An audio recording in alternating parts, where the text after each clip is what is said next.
Hi. We're so fortunate to have Cynthia Carlson show here. We're honored that it's here, and she's going to speak to us about the work. I'd like to introduce the curator of the show, Mary Birmingham. Mary is an independent curator. She is formerly the curator at the Visual Arts Center of New Jersey, and also formerly the exhibitions director at Hunterdon Art Museum. So we are thrilled to be working with Mary again. And I'm going to turn this over to Mary. Thank you, Marjorie. Yep. Can everyone hear us? Yes. I too am really thrilled to have had the opportunity to work with an artist who's really a legend, so accomplished, and it's really been a wonderful treat to work with Cynthia and her work. I am not going to do a formal introduction, but just to tell you that what you're looking at here is the tip of the iceberg. Cynthia has had a very long and illustrious career, and is probably very well known as one of the originators of the pattern and decoration movement during the 1970s, but she has never stopped creating and changing and trying different things. I'm going to read a little excerpt from Cynthia just published a book last year, Cynthia Carlson, 60 Years. My copy is over there, and I hope you have a chance to look at it, and you'll have an opportunity to see the incredible range of her work. So one of a colleague and a scholar wrote in the catalog, summed her up this way: Carlson's searching nature has led her to continually reinvent her style, techniques, and modes of production. Yet a constant throughout her long career is a spirit of experimentation, buoyed by an unflagging sense of optimism that is all too rare in the contemporary art world. And I think that is the biggest reason that I wanted to bring Cynthia's work here. It is so full of joy, and it's serious, but it's very playful too. So I have a couple of comments about the work, but I certainly want to let Cynthia tell us. I think probably the first thing that people are most curious about is your process in making these shaped paintings. I should just tell you that what we're showing is a series of shaped paintings from the last several years, along with some paintings from about 20 years ago on this side of the gallery that incorporate views, I guess, they're cat toys. Right. Kind of a new twist on still life, and some artist books that are wonderful. But I'm going to let Cynthia tell you a little bit about her process, which is quite interesting. Making the shaped paintings. Yeah. They started out because I was doing something else. I was making portraits for a number of years, and for a variety of reasons that, not to get started on that today, I decided that I would stop that and move on, and I didn't want to show them. So, I like these paintings, but I won't get into all that. In any case, I had about 90 canvases, which were basically portrait size, and I'm fairly cheap, so a lot of reuse them, so I painted most of them, and then I said, well, okay, but I want to work just a little bit bigger, so I started by putting canvases together, and I put hardware on the back to keep them together, and that's how I started, because none of them fit like a rectangle. And so that's like the drawing process, is the shaped canvases, playing around with a bunch of canvases on the floor, first flat, and then a number of them, then I piled them on top as well. And there was the drawing. So you have a shape, and you have the incised lines between things, and that gives you a start. You can't ignore it. So it became a modus operandi, and it grew into a kind of beginning with a formal exposition, which I had, all my previous work seemed to be came from some idea about this, that, and the other, And the ingredients, picture making ingredients, the formal elements just, flew in behind. You didn't have to think about them too much because they're in your head. But this was a focus on them. So in a way, I felt like I was going back to school from the days when I had been teaching two-dimensional design and painting. It was an organization of formal issues. And along with that also is tongue-in-cheek about the whole issue of formalism as an end in itself. So for me, there always has to be some little twist that sort of has a touch of humor. In any case, that's a start. That's great. Yeah, and it's interesting that you mentioned the formal aspects because I think one of the things that characterizes this work is how you're addressing space and spatial matters. And so in these earlier paintings, they are two-dimensional works, but you're really playing with the illusion of space in those works. So you have a lot going on with different planes and shapes and colors. And then when you move to the works that are composite and shaped, they're actually, you're actually taking the shapes and taking them beyond the borders of the, the two-dimensional surface. And I'm wondering if that has anything to do with your history of always breaking boundaries and go beyond the constraints of, a canvas where you take the elements of a canvas and you put them directly on the wall and engaging space in a different way. And I'm just wondering if you see a connection between these works and, if so, is that it? Yeah, people always, when they're writing about art, they're always talking about the artist as breaking boundaries. Yeah, I don't think any of us are breaking any boundaries. It's all been done before.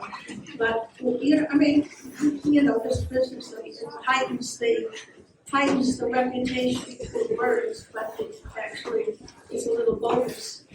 Everything I'm doing has been done before by lots of different artists in different ways. It's like if you start out with a grid, it's the most easy way to accommodate a two-dimensional surface. And it's been around for thousands of years. Many artists have used it, depended on it as a structure. And the only way to make that feel new is to own it by doing something different with it. So although shape paintings have been around for a long time, for me they were new. So that was all I needed. I hadn't done it before, but that's a start.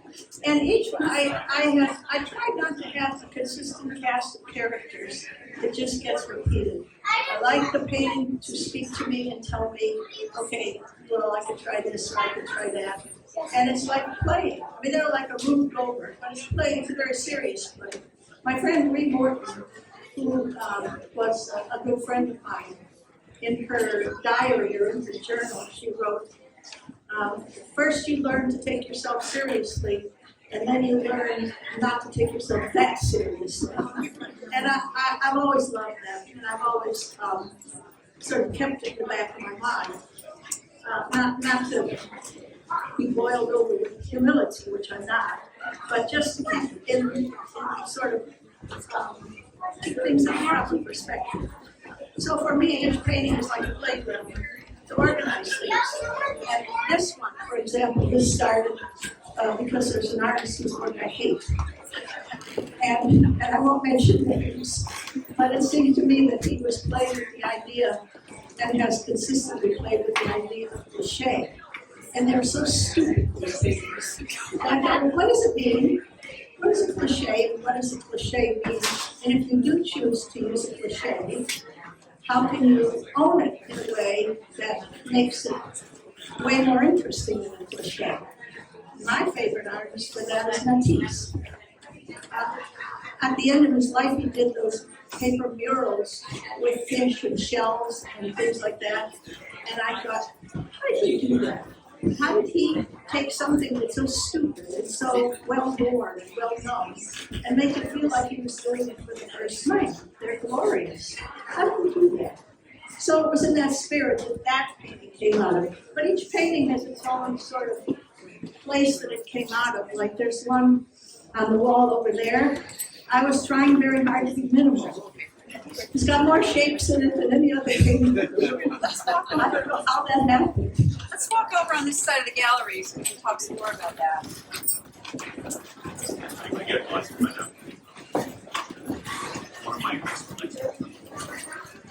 No.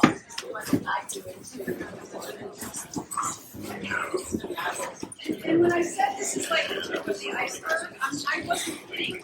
Cynthia's very prolific, and when she starts on a new body of work, she makes a lot of it. There are 19 paintings in the show. I mean, There could have been, I could have chosen 19 different paintings, 5 times over. So it's, the inventiveness is, I think, pretty inspirational. Like, you keep coming up with new ideas. I think that one of the things that is most interesting to me is how you approach the edges of things. And I think, we've talked about this. One of Cynthia's friends told her that her edges were bossy. They have bossy edges. But I think it's kind of like this trying to break out of the constraints. Like, I'm not going to be limited by who says the edge is here or where the edge is. And anyway, I just wondered if you wanted to say anything about edges in your work, or even as frames.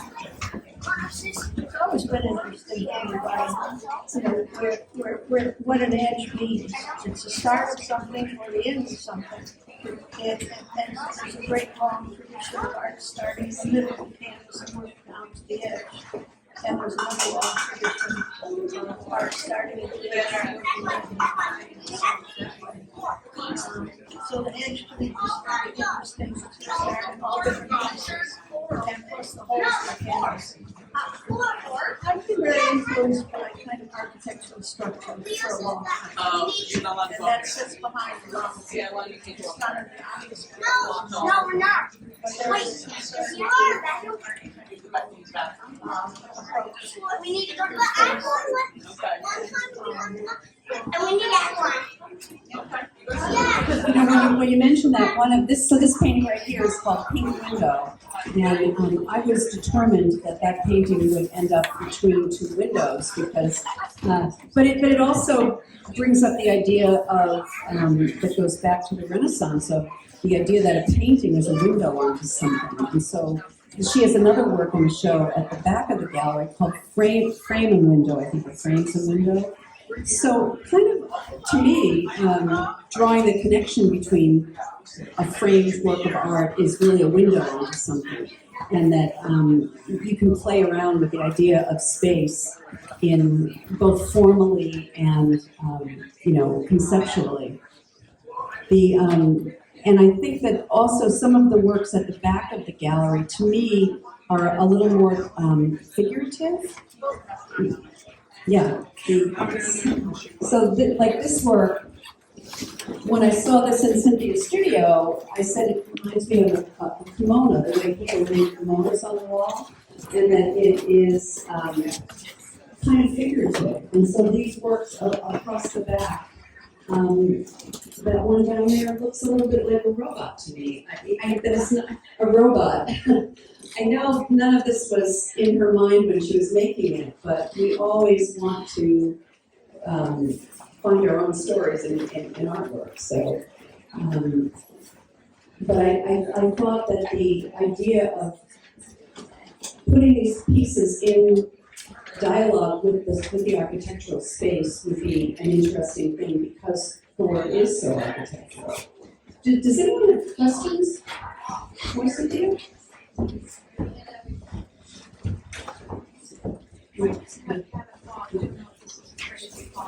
But they feel very like instruction, like there's an authority standing, like architecture will stand here or stand there. So there's like this instructional authority, but it's ridiculous. Does that make sense? Well, didn't you say that? It makes a lot of sense because a number of my friends have told me that I'm very bossy. And that, But you've been a teacher too. and I'm still teaching. Yes, I'm still doing it.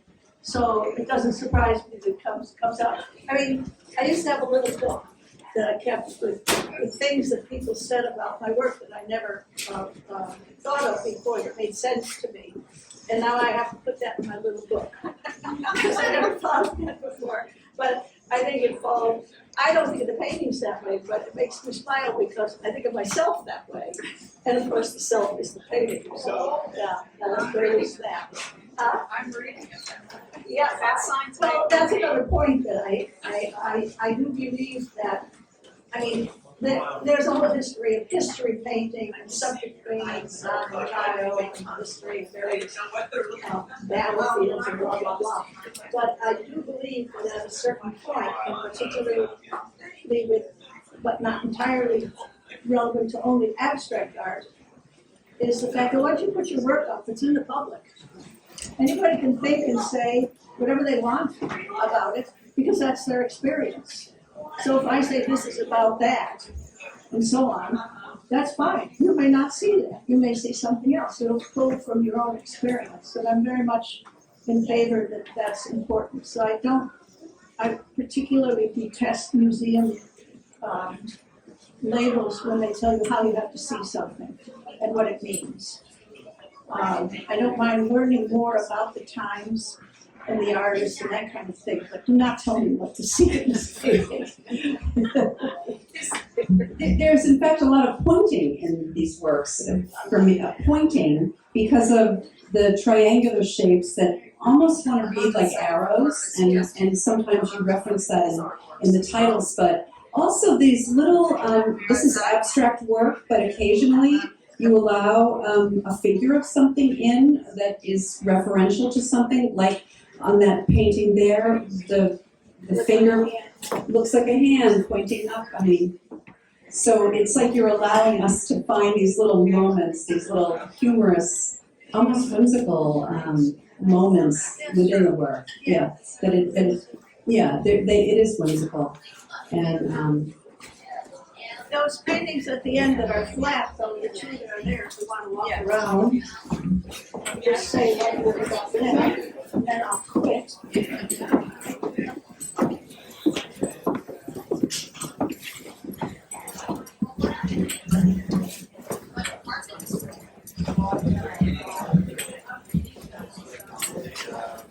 So I think a lot about other artists, and I think about when I have a problem and I see that there are other artists that have solved that problem, I go to that artist and try to find a solution in that. Two of my favorite artists have always been Vuillard and Bonnard, and the way that you have no idea what's background and what's foreground. And although these paintings don't look anything like either of those artists, nor would I claim that, I mean, it's like,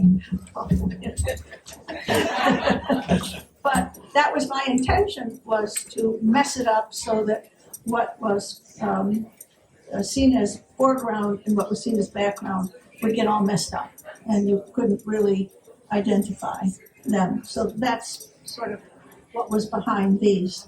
Say just a word about the books, and then we'll stop.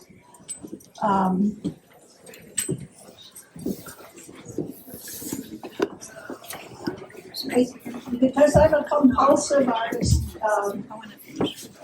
I need to keep busy and working all the time, doing something. That's why I live in New York. You never can relax if you live in New York, ever. You always have to be doing something. It's not a good thing when you get older. In any case, these were things that I started originally doing when either I was waiting for something to dry or I was stuck and didn't know where to go next. So I just started doing these books, and I didn't mean them as art. I just meant them, I just have a little assignment for each one, like maybe only red. So I do a whole red book. Only straight lines, only edges, stuff like this, arbitrary things. And I've done about 60 or more of them over a number of years. And I didn't think of them as art, because I wasn't thinking of making art when I was making them. I was thinking I was just like having a hobby and spilling time. And people kept telling me, gee, these are great. And now I admit that I think they're art. So I put them in my shows. That's enough. I also like how you started with the addressing the grid in each of the pages on the books, and then you went beyond and you made a book that accordions out and becomes architectural. So again, it's just you being true to who you are. So thank you. Thank you. Thank you for coming on this cold day.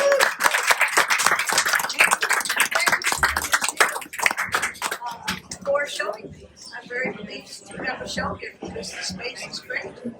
And obviously there's a nice community of people that support me. Thanks all.